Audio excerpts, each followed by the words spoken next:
Good evening.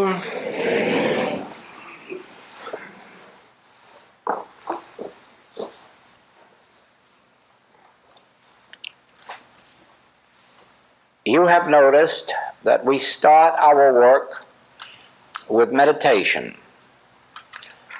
And the more meditation we have, the greater degree of spiritual receptivity we have, and the deeper the spiritual message we receive. Now, the reason is this. Meditation actually is the act of consciously establishing contact with the source of your being. I will use the Master's illustration for this, that if you are one with the vine, if you abide and live in the vine, if you are one with the vine, that you will bear fruit richly. But if you are not one with the vine, then you are as a tree that is cut off and withereth. And so I would like to tell you that as a human being, you are a branch of a tree that is cut off from its source.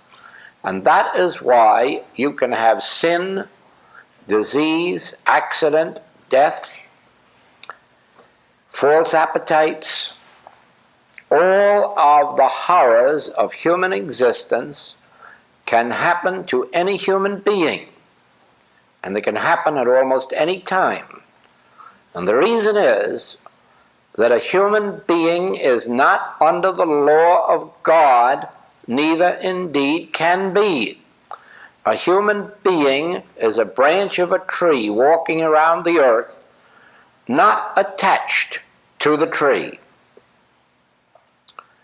But, the Master goes on, if you are one with the vine, if you abide in this word, then you bear fruit richly, because just as a branch on the tree receives its blossoms, its leaves, its fruit, by virtue of its connection with the tree and the trunk of the tree with the root and the root with the ground, because these are all one, everything flows up and out into the branch and becomes fruitage. Now you and I are exactly what the Master said. I can of my own self do nothing. If I speak of myself, I bear witness to a lie. And don't think that you or I are any better than Jesus. And he recognized his nothingness as a man, Jesus. He recognized his nothingness. He recognized his incapacity to do anything. But the Father within me, he doeth the works. And therefore I am but the outlet, the instrument used by God. I of my own self am nothing.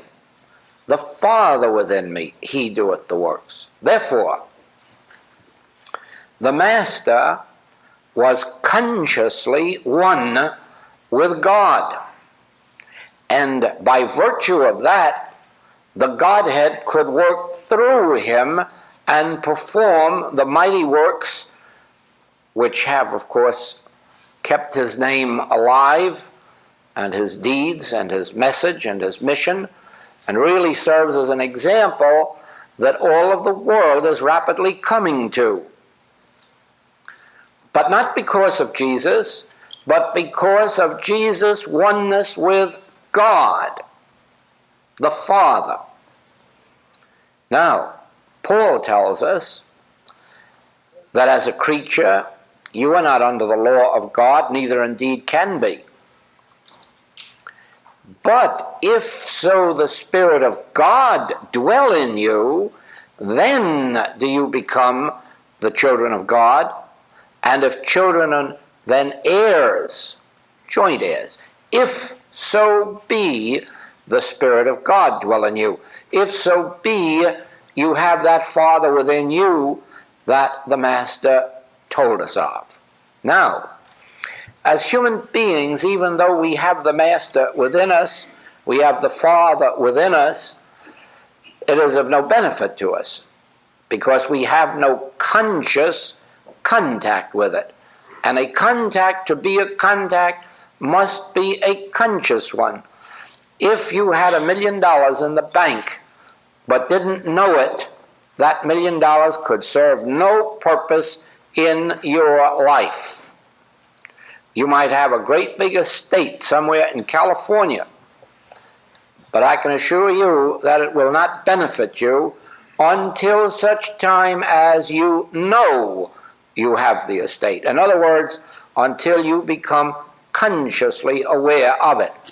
And until you become consciously aware of the Father within you, it is just the same as if you didn't have a Father within you. If so be the Spirit of God dwell in you, then do you become the child of God. But the Spirit of God does dwell in you. It dwells in everybody. But if you are not consciously aware of it, it is of no value to you.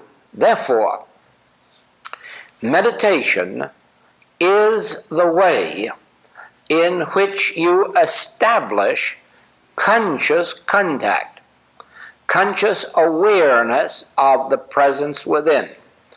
Now, in my experience, I discovered this. And I discovered that it was through meditation that I became consciously aware of a presence.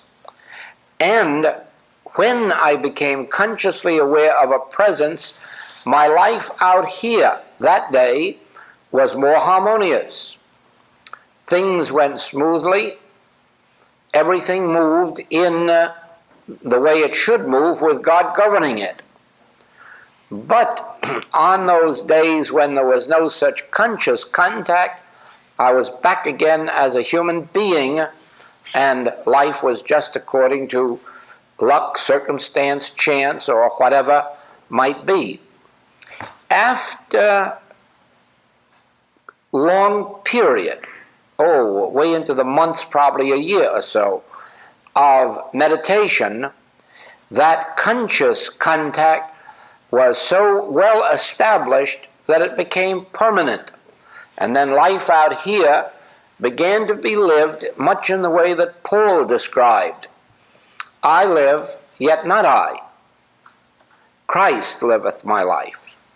And so it was that after about a year of daily conscious meditations and contacts, that all of a sudden it wasn't necessary to take thought what I shall eat or what I shall drink.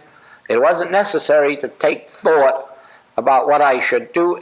Everything was, you might say, presented to me, or the way was made straight. Mansions were prepared, all by virtue of this contact. Now, in teaching meditation to students, I found it very, very difficult. The reason was that we of the Western world are really taught to think continuously. Our lives are thought and action, thought and action. It makes no difference that a great deal of that thought is nonsensical thought, an unnecessary thought. Nevertheless, we have to be thinking something all the time, or else pick up something to read. As a matter of fact, it was discovered within this last quarter century that people aren't very good at reading. And so we developed this new type of literature the picture press, picture newspapers and picture magazines, so that nobody has to read and think anymore. You just look at a picture and there you see it. Now, in one way or another then, our Western mind is busy either with pictures, internal or external, or with thoughts, and rambling thoughts they might be too, so that when you try to settle down into meditation, you find it well nigh impossible, because the think box keeps going. The mind keeps active, and you just can't settle down into that peace. And so, eventually, there revealed itself to me a way whereby we can settle down to peaceful meditation, and that begins with what in our book we have called Practicing the Presence. The title, as you know, comes from Brother Lawrence's work, and but the idea of practicing the presence is slightly different with us than with him, and the purpose is different. With us, practicing the presence is a specific activity of the mind, and it is performed for a specific purpose. Number one, to practice the presence of God means to acknowledge him in all thy ways. It means keep the mind stayed on God, and he will give thee peace. And so it is that with us, practicing the presence of God is an acknowledgement of God in all our ways. For instance, on waking in the morning, our first thought is the acknowledgement that God has brought the daylight after the night, that this day, the creation of God, is God's, and that in this day, all that takes place is in the hand of God, that God is the life of this day, the law unto this day, the presence unto this day, and the power unto this day. And as we go to the breakfast table, we acknowledge that God has sent forth food into this world. It is God that placed the crops in the ground. It is God that placed the cattle on 1,000 hills. It is God that is responsible for the sunshine, the rain, the snow, everything that produces food that eventually comes to our table. As we leave home, we pause before going through a doorway to realize consciously that God's presence goes before me to make the crooked places straight, that God will be the cement of our relationships with all those we meet throughout the day. When we go to business, when we go to any task, it is with the realization, he performeth that which is given me to do. He perfecteth that which concerneth me. It's an acknowledgement that I can of my own self do nothing, but the Father within me is doing the works. And at lunchtime and at dinner time, we are again acknowledging God. Even to go for a glass of water is to acknowledge that this has been given to us by God's grace. And whatever benefit it has in our system must be part of God's grace, because man surely had nothing to do with the qualities of water, except recently to spoil it a bit. Now, when we make a practice of this when we keep our mind stayed on God in this way throughout the day and night. When we acknowledge God as the health of our countenance, as our safety and security, as our all, it is only a very few days can pass until you find within yourself an inner peace, at least more peace than before, and perhaps even a greater assurance, because by now you have acknowledged so often the reality of God in your human experience, the presence and the power of God that comes back to you from within you, the assurance, you're right, I am with you. I do go before you. You receive some kind of an assurance that stops a great deal of your anxious thought, concerned thought, worried thought, fearful thought, because now you are entertaining God consciously within you.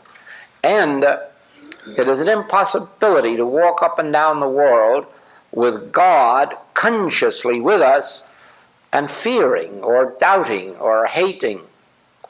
And so it is then that this practice of God gives us something of an inner peace. Now, when we sit down, we will find that the mind is not as rambunctious as it was before.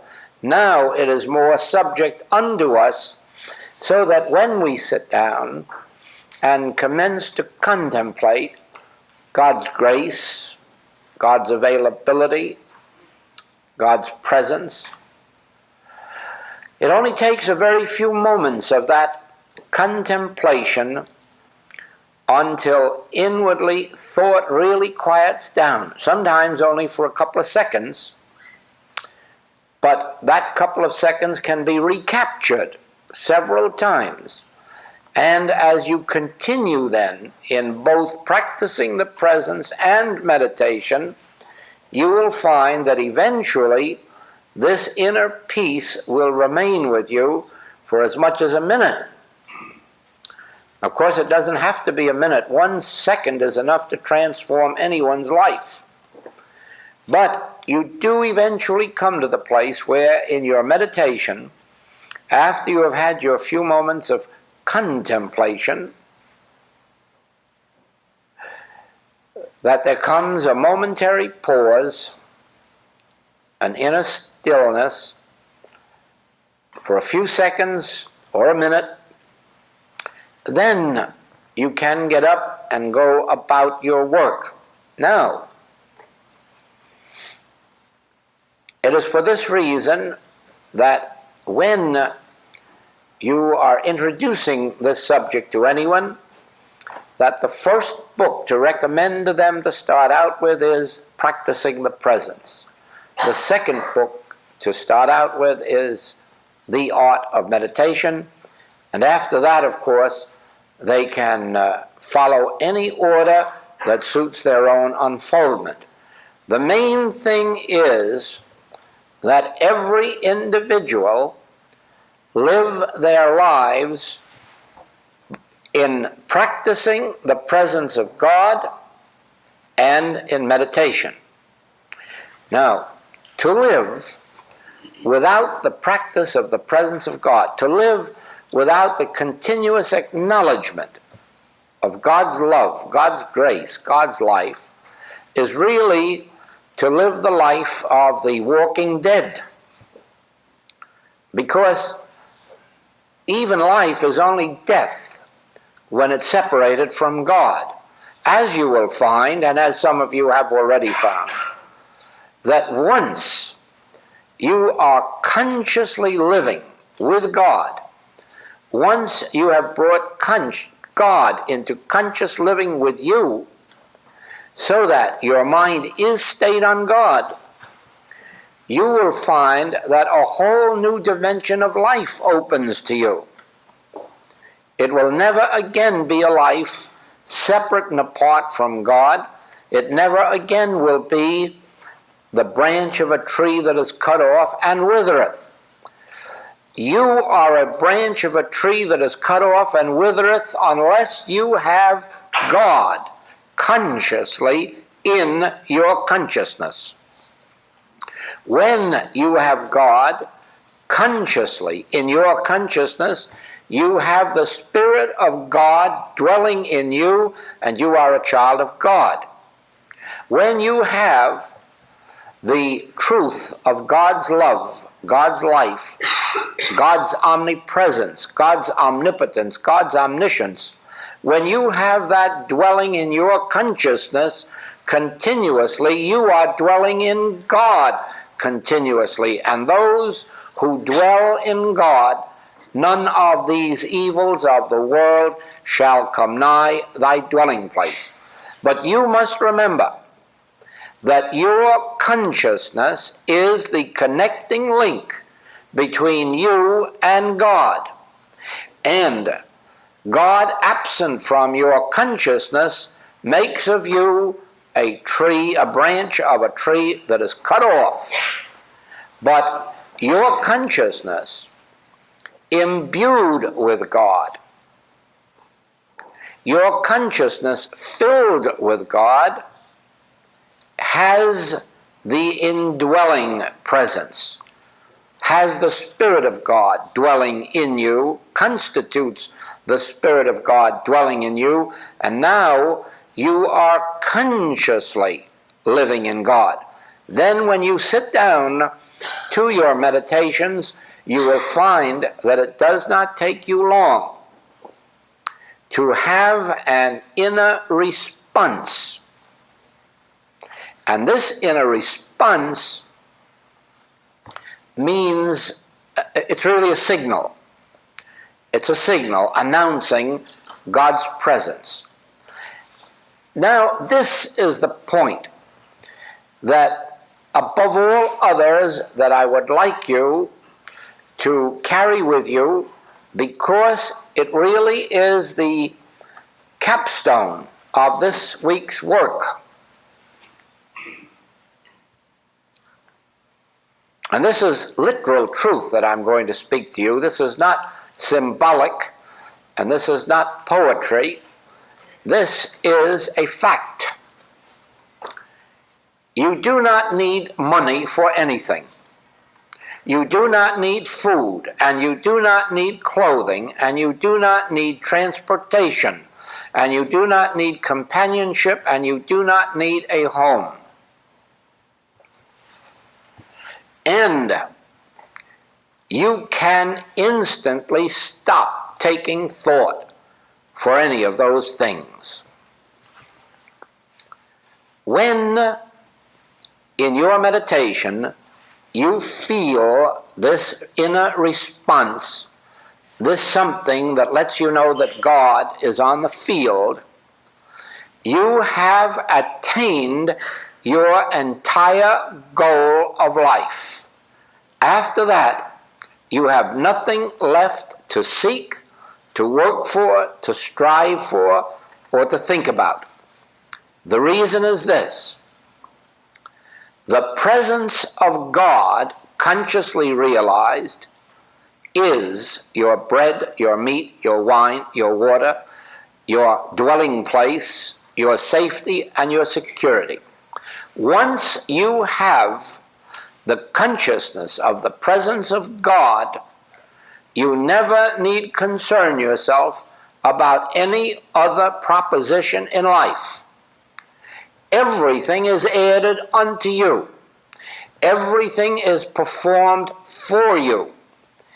Everything is done for you. I've quoted to you Saroyan's statement. I don't feel that I'm living my life. God is living my life, and I just go along for the ride. And this is about as well as it can be explained, except in Paul's language: I live, yet not I. Christ liveth. my life. There is a complete relaxing from effort. Don't misunderstand. It's not a complete relaxing from work. I'm afraid that once you have the conscious awareness of the presence of God, you'll have to do as the rest of us do. You'll have to work double hours. There's too much given us to do to accomplish it in 1 8-hour day. So most of those who attain this usually work 16-hour days. You will never be short of work. So don't think that this means that when you acquire God, you just have nothing to do but look at the landscape. You have work to do, but you have no anxious thought. You have no possibility of failure. You have no possibility of lack or limitation in the field of economics, regardless of what may be happening out in the world. You will have no lack of companionships at every level of your life where companionships are needed, whether it is a partner in business or a partner in the home. You will have companionships at every level necessary to your experience. You'll have home and comfort, but you will not take thought for them, for there will be no need. There never is a need for taking thought for anything that concerns this life once this contact is established and maintained. It is necessary every day to consciously re-establish that contact as if somehow it had gotten broken. It hasn't. But the mesmerism of the world is very apt to interfere with its operation in your experience unless you continuously renew it. And don't think that the master, with his highly developed or evolved consciousness, didn't have to go away once in a while for 40 days to refresh himself. Don't think he didn't have to go away probably every night for an hour or two to refresh himself by conscious communion with God. Now, I suppose many of you have had the experience of communion in church. I don't know anything about that, but I can tell you something about communion with God. There is that within us which we may call the presence of God, or the Spirit of God, or the indwelling Christ. We can call it the presence of God. We can call it the Father within, if it means that to us. Or if we're like Father Abraham, we could call it friend. Regardless of what name you would like to call it, there is an actual presence with which we can commune, with which we can be in constant communion. And it is after we have succeeded in meditation, in receiving this response from within, this release or this feeling that God is on the field, that by persisting in meditation, we come eventually to that place of communion where there is an actual flow. Let us say that it's going from me to this God within and coming back to me from this God within, so that it is like a circular motion. It is very much like what takes place in a classroom. When I am sitting up here, I am feeling an actual flow, an actual spirit almost, that is going out from me to you, and I can feel it coming back from you to me. And especially after the first night, when we're really in tune with God and with each other, it is very marked. And that's why I don't want people coming into the room except those who have been here from the start. Because by now, after that first night, there is a rhythm going back and forth between us. It's a rhythm of love, it's a rhythm of understanding, it's a rhythm of the God nature. It's really the Spirit of God, which is a spirit of truth, or a spirit of understanding. And that rhythm is really a lifelong relationship to those who have once felt it. It binds us together, not with any human ties. Thank God we've learned that we can be bound together without any human ties or obligations. We are bound together by an invisible spiritual bond of understanding, which is the Spirit of God that moves in us and through us and between us. Now, there is this same flow within, in the communion with God. It has been called love, and of course no one understands what that word love means, and I'm sure that there wouldn't be much use of trying to investigate to find out. I certainly haven't. I only know the name, love. I know the feeling. And I know that it's as if could say, I love God. Now, not in the sense that we humanly speak of loving God. Do you love God? Oh, yes. Do you believe in God? Oh, yes. I don't mean anything like that. I mean an actual emotion, not emotion, sentiment, feeling, that can only be expressed by the word love. And I feel that same love flowing to me from that center. And yet nothing of a personal nature, just the fact that there is this quiet inner communion whose essence is love. Now, with that, you can well understand that it would be folly for me to be worried about anything, because if that presence has any function there at all, it must be exactly what Jesus Christ revealed. What was his mission on earth? To heal the sick. Really, he said, to do the works of his Father. This doctrine is not mine, but his that sent me. And he was sent to heal the sick, to raise the dead, feed the hungry, preach the gospel.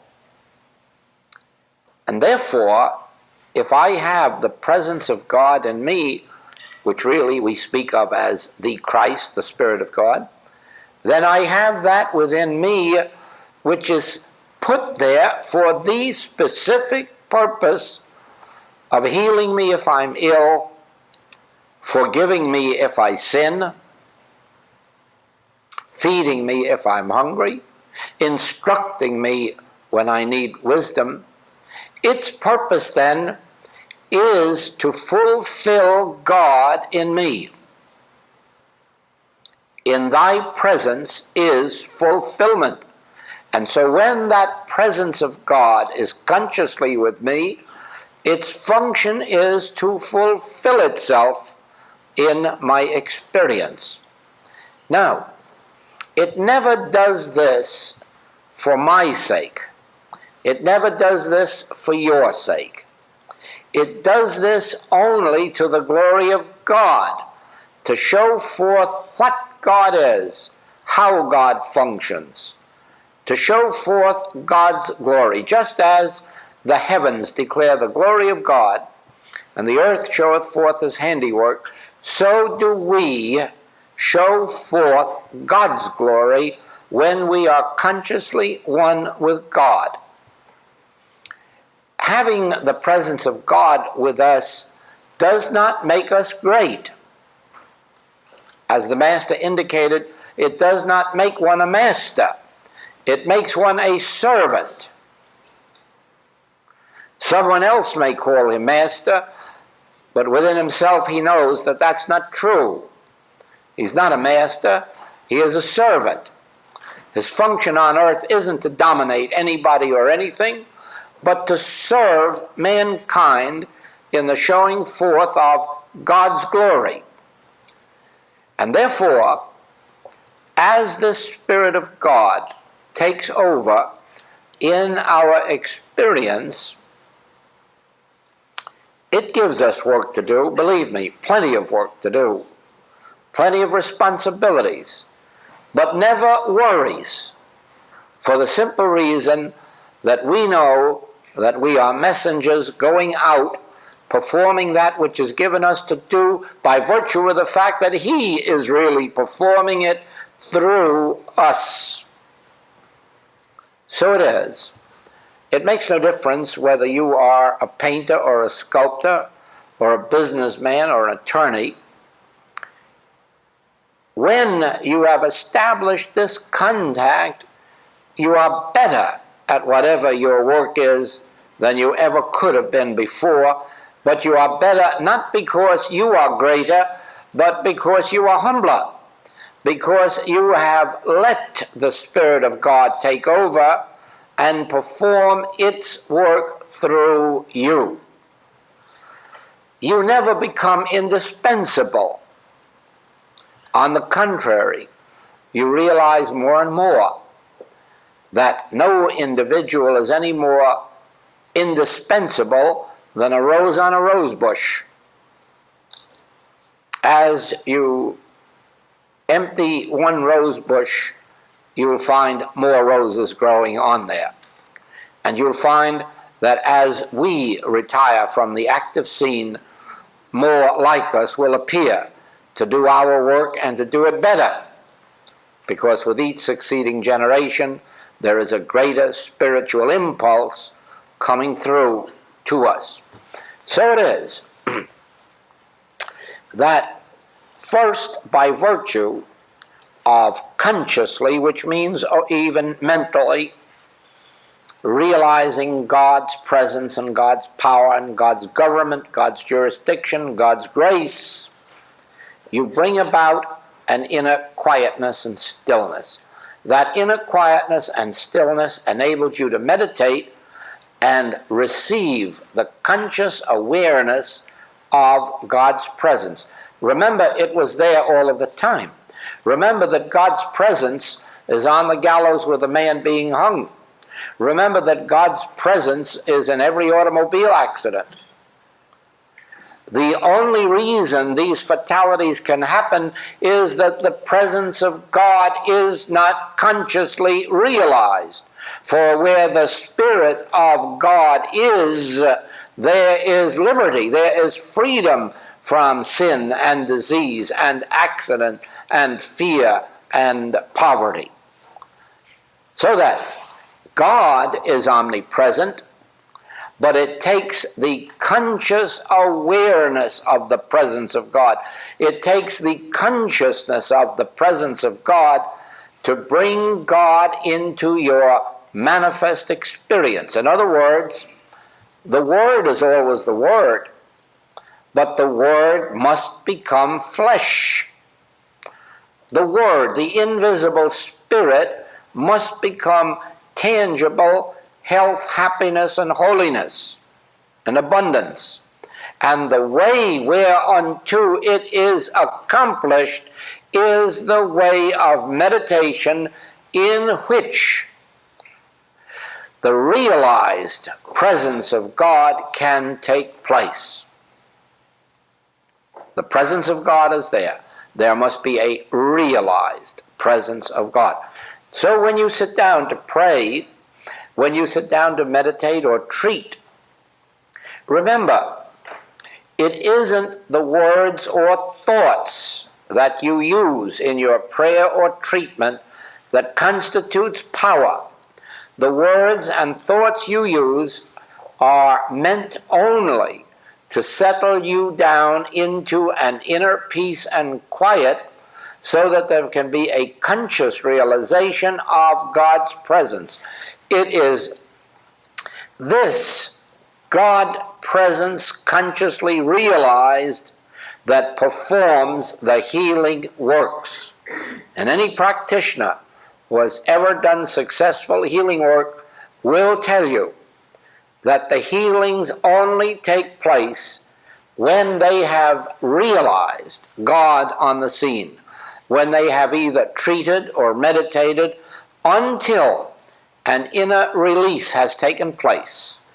Release from fear, release from concern, release from worry, release from doubt, and an assurance takes its place. An assurance that seems to say, fear not, I am with you, I am on the scene.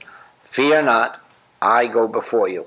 Whatever it is, whatever assurance it is that brings release to you within is bringing healing to the one for whom you are praying or treating.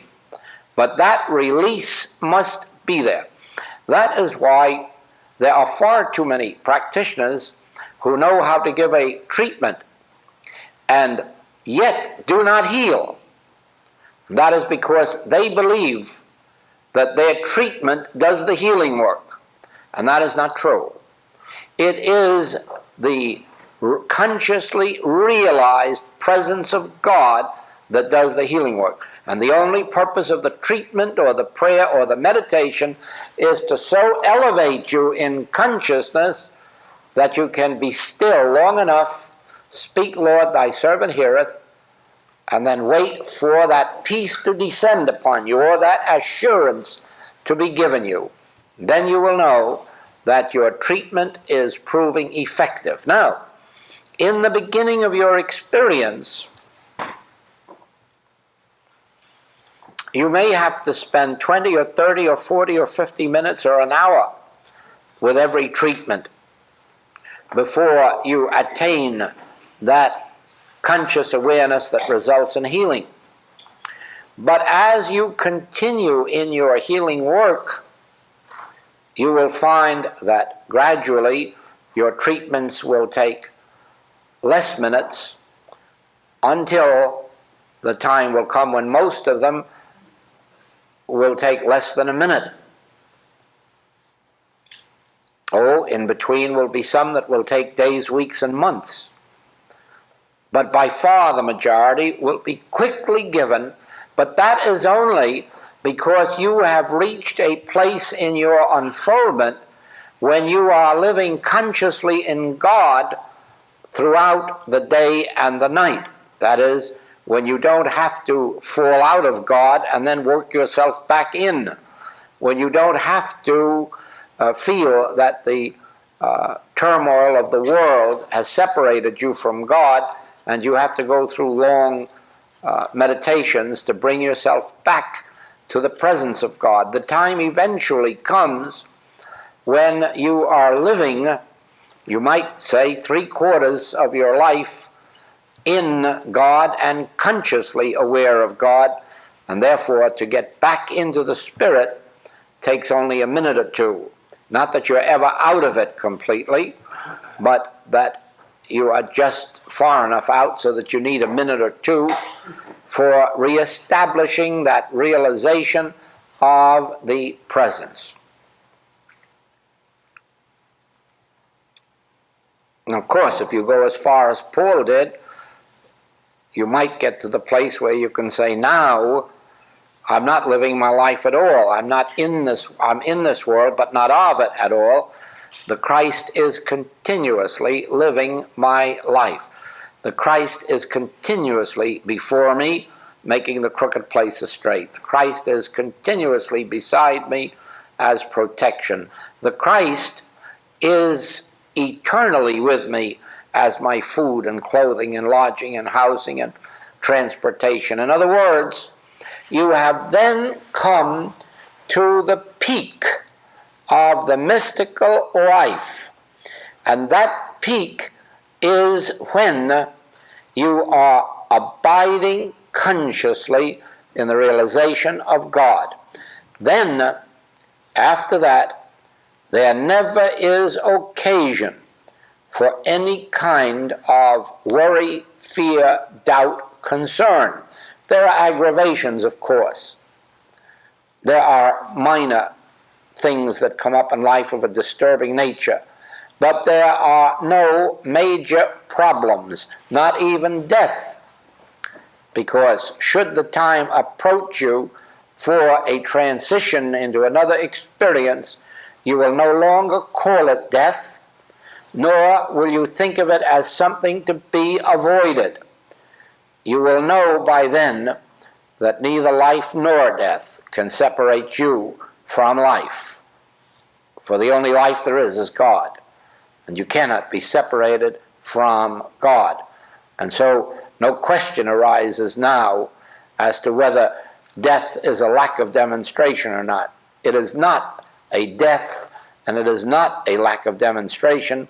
It is that natural transition which everyone makes from one state of consciousness to another as they are prepared for the experience. The peak of this is that when you have the feeling of the presence of God, when you have this inner assurance, you have everything in the external world of which you can have any possible need. In other words, once you have this presence, you don't have to think of turning it into food or turning it into opportunity or turning it into the sale of property. Once you have this feeling of the presence, your demonstration of life is complete. You, from then on, only have to live in it, abide in it, let it abide in you, and you will be one with the tree, one with the roots, one with the ground. You'll be one with God. And in being one with God, you will be one with every person necessary to your experience, and you will be one with everything necessary to your experience. You will be one with every dollar necessary to your experience. Why? Because God is supply. God is the health of thy countenance. God is safety and security. God is peace. There is no God giving these. There is no God supplying these. God is these. And when you have the realization of God, you have all the these. Now, there is no higher attainment in heaven or on earth than the realized presence of God. Because abiding in that realized presence of God, you will find God to be the substance of all form. God will be the substance of your entire experience. Keep in mind that to be consciously one with God is to bear fruit richly, because you are one with the source. You are one with the ground. You are grounded in the ground, and everything is flowing forth from the infinity into and through you infinitely, eternally. To live unaware of God is to be the walking dead. Thank you.